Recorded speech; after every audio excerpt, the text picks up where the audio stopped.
Okay, so Louisiana whiskey reviews. You bought this Willett. Now, where'd you buy this? I got this at River Ridge discount. This is a kind of a famous Kentucky rye whiskey. That's what I'm hearing.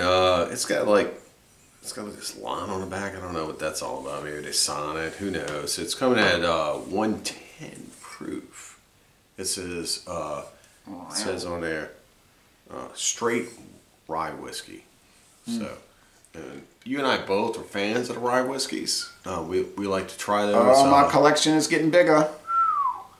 What I find rye does, it adds like a little bit more body to it. Can I see that cap? Sure. Yeah, so that's a synthetic cork. Yeah, rubberized. Yeah. I like to look at the caps. It tells me things. Okay. Well, with regular corks, what happens is you can get something that's called corked.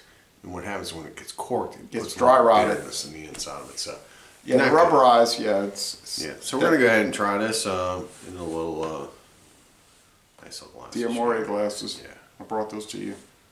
Sure did. Thank you. But it was no expense to me because somebody gave them to me. So don't give me any credit. So we're gonna give you that. I'll take this one. So Willett, they're what we call an independent bottler. They basically get whiskeys from other companies and they do their own blends and configurations, and they are pretty famous for doing independent bottling. If you go to Scotland, from what I was reading, in Scotland they do a lot of independent bottling. Oh, okay. Over there, yeah. So they're world class. Well, from what I hear, I tried the Willetized Stout. It was great. Yeah, the first time I heard the name Willett, I thought that was from Scotland. Willett? Yeah, I didn't think that was like an American company. My daughter gave me a little Scottish sample bottle. You know those fancy decanter Willett bottles, bourbon. And I thought it was okay. It wasn't really that great, but I never had their straight rye. Before we do the review, legally to be a straight rye, it has to be at least 51% rye malt, and it has to be aged at least 2 years in new charred oak barrels. It cannot be used barrels. The other 49%, those grains can be anything. Now this one on the age statement, I really don't know where it's at. I did not look at that before I bought it. I saw it on the shelf. I heard about the stuff being really good. I know we'd be getting a Lagunitas stout in, aged in Willett, and I'm telling you.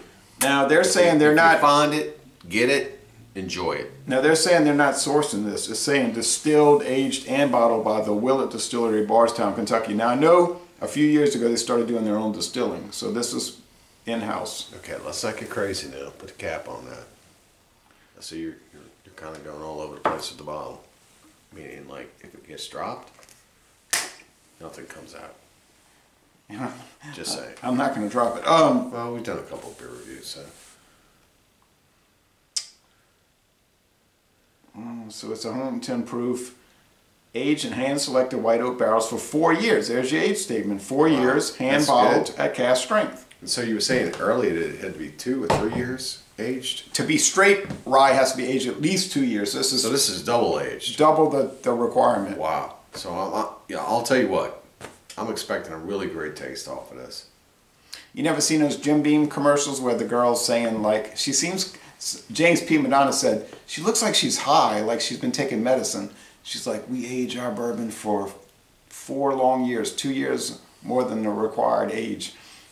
That's what James P. Madonna said. I've never seen this. But anyway. It's dark amber. It is dark amber. It's almost the color of the beer we've been reviewing. Right? Right. All right, kids. Wait, we gotta smell it. Oh, it smells spicy. Spicy. It's got that rye. You can taste it on your tongue. I can taste it in my nostrils just smelling it. Yeah, it's fumy. Yeah. Yeah. It's kind of. Never mind. I was gonna say it kind of reminds me of the Dickel rye, but I didn't mention that, thankfully. Anyway, let's go ahead and taste this. Cheers. Cheers.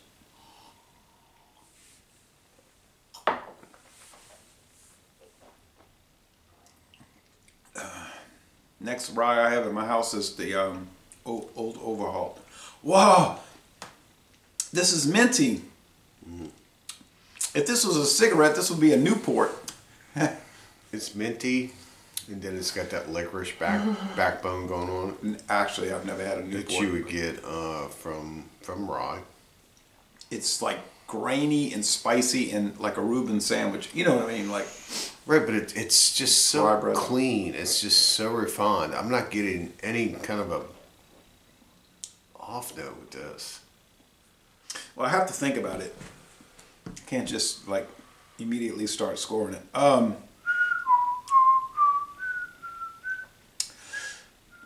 It's tangy. It's savory.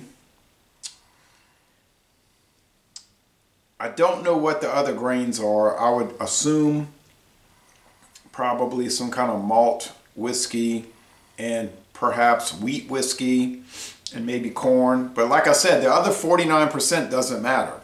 You don't have to disclose it. You can keep that a family secret. As long as it's 51% rye and it's aged in charred new, has to be new barrels for at least 2 years, you got it. You got rye whiskey. So it doesn't have to be from Kentucky. I just want to share this with everyone. I don't know if you could see this. We poured it, and if you look real close, you can still see the alcohol legs in the bottle. Dripping down the side of the bottle. Yeah. That's my Facebook group, Alcohol. If y'all want to join a good alcohol group, join Alcohol Legs on Facebook. With that said right there, you know, this is a quality whiskey that we're tasting right now. Yeah, and I was kind of like joking around earlier about the price, but it's probably about 50 bucks. Yeah. Yeah. It's rolling about 50, and I'm getting a good deal on that, I believe. If I'm not, I'm not. Just yeah, I don't know. I don't know what the price point is. Just don't say anything. Oh, they're gonna say that. You know that's coming. But we're enjoying this. It's nice. Now, I think back to the other ryes I've had, which is not that many. I've had the Dickel, which I have to say was very good. So would you like to pollute this with a sliver of ice? I don't have a lot of experience with putting ice in bourbons. Okay. So I'm going to pollute mine with a sliver. Sliver. Because I mean, I'll take it. What happens is that a sliver brings usually put a droplet of water, I think. Well, I know some people would say. I'm not a fan of that. I've had the Dickel. I've had the Jack Daniel's Rye, which I like a lot. I had the Canadian Northern Harvest Canadian Rye from Crown Royal. I had the old Overhaul Rye, which in its class is pretty darn good. What's that other rye I bought? The Dickel. I was talking about that. I'm trying to think. Let's see what else. Trying to think what the other ryes are. What you want to do is you want to have that kind of even out and kind of melt. I'm trying to think of the ryes I've had. We had Jack Daniel's Rye. We had Dickel Rye. It's sad when you can't remember things. It's kind of a scary proposition. Woodford Reserve Rye. Oh, right. What am I thinking? The Woodford, that was great. Sorry, kids. I had to look and see what ryes I got. And that was actually a great deal we got. We got it half price at Savannah Discount. Thank you. In the museum. Yes, there was a second. Savannah Discount. We got that. There's a second wing in the museum. The whiskey museum. Yeah, but you remember we went to Savannah Discount. We got a half price. We did. Oh man, yeah. That Woodford Reserve Rye that's the bee's knees. Believe me. That's a jewel. You gotta try this. I mean, I guess it kind of like opens it up, kind of like opens it up. It lets the sweetness out, and it kind of reserves the fact that there's any kind of a bitter note. So it kind of reserves the ryeness to refine it even further, I would say. People might ask me like, what would you rather drink, bourbon or rye? Well, if I had 100 whiskey drinking opportunities, I would pick rye probably 90 out of 100 times. I just prefer rye. I'm not saying rye is better than bourbon. Don't get me wrong. I'm saying personally, I prefer rye over bourbon. You might prefer bourbon 90-10 over rye. I don't know. I think, you know what, I hear what you're saying. But I also believe it depends on the application. So is this a better product than other products we've tried? I say 100%. This is probably one of the best ones I've ever tried. It's really good. In the rye bourbon.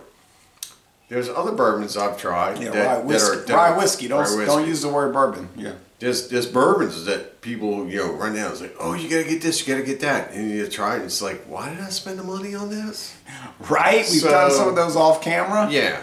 We've done a lot of those off camera. We're just like, what is this?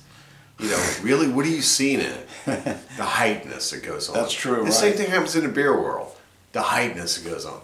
I'm telling you, kids, I got beers been sitting in my refrigerator for months because I bought it because they were hyped up. It's really good. Oh, you gotta get it. You get it, it's like, what is this? Especially if you put it in a glass and let it sit. Whoa, what happens? Yeah, don't mention the ones you've had for years. Junk at the bottom.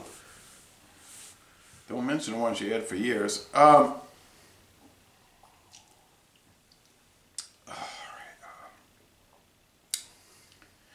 I'll say this about this product, and all kidding aside, I don't know if it's better than the ones we mentioned. I just know that you can taste the proof. It's 110 proof, so you can taste. One thing about whiskey, even more than beer. Beer, you can taste different ABV, but with whiskey, it's like every ABV level, every proof you can taste. You ever notice that? But I will say this about this one, okay? Some of those come with flavor alcohol, meaning that you could have a really good version of something where there's a really good marriage between the alcohol and the flavor. But then some of them are pushed to a level where it's just whiskey, or alcohol. Oh yeah, it's like and a the booze flavor ball. note doesn't follow it. Right, you may as well buy a booze ball. You might as well buy moonshine. What I find with this one is that there's a real, even though it's a high alcohol, there's a real refined flavor note going on with this. Where even after I added a little sliver ice chip in it, yeah, I can't argue with that. It's just there. The alcohol content marries with the flavor. It doesn't burn. No it's burn. Just mellow, and it's just right there. This is some really great sipping rye whiskey. If you see this anywhere, yeah, those people. And you're thinking, oh, I can't spend the money for this. You need to think again. Maybe sometimes treat yourself to a little something like this. Maybe not go out to that restaurant and spend money wastefully. Because this is definitely worth it. Maybe you don't need to buy that trampoline. Yeah, maybe you don't need to pay that electricity bill. No, no. Anyway. Don't say that. So, what I'm saying is that if you see this one somewhere, I can't answer for you. I would definitely go ahead and say yes, get it. Because this is really, really good. Very enjoyable. Something you sip on, something you just savor and flavor. And I thought it was some really old. You share with friends. I mean, it's just really, really good stuff. Oh yeah, it's dynamite. I mean, it's dynamite. I'm gonna give it Now I'm not gonna go crazy. I have some kind of self-control, but I'm gonna say it's like a 96. Yeah, I'm not gonna go crazy at it either. I'm just gonna call it like a 99. So that's a little overboard, but to me, it's overboard because I know there's some rye whiskeys out there on the market that are like $150 a bottle. That'll be a 99, you know. Not that I bought them. Got a really great idea. Why don't you go ahead and get one of those? I bought so we could taste them. But I bought the old Overhaul, which was $15.95. Right. $15.95. Old Overhaul was done. But anyway, go ahead. And we're going to end this review by saying, y'all come on down to Southeastern Louisiana. Drink better beers and whiskeys and stuff.